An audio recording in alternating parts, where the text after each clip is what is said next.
So this truck started as a real passion project. We basically took the art and the history of the Scout and really made it something that was usable on a daily basis and can be driven, in any circumstance, and really wanted to respect the history, but also give it some modern touches and some modern conveniences and safety measures that wouldn't have otherwise been in a 1975 Scout 2. As you look around the car, there's nothing that really stands out as like, this is not stock. It looks like a lifted, normal Scout 2. But hidden inside is new suspension, disc brakes all around. The engine is, though the original block, is actually an EFI hidden in the sort of vintage look. So it starts every time. New wheels and tires package, obviously.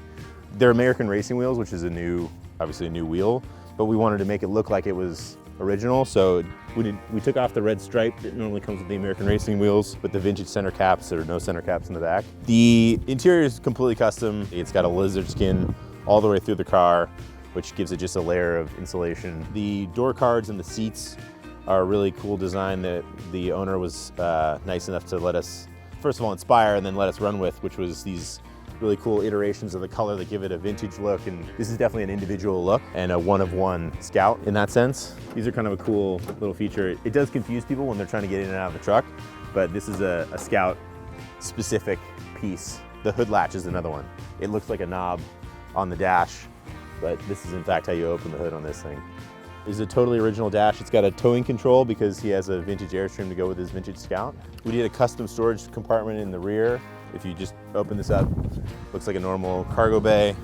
And then as this comes down, it reveals this little hidden storage. So our approach with the functional restorations are, how do you spend the right money and spend the right amount of effort to make something that you can enjoy, that you can park anywhere, you can leave it on the street, you can drive it every day. To some extent, owners, they want to hop in and they want to go. So those are the little things that we kind of bring forward with the functional restorations. There's small tweaks that we can make where we still respect the history, but make it more usable.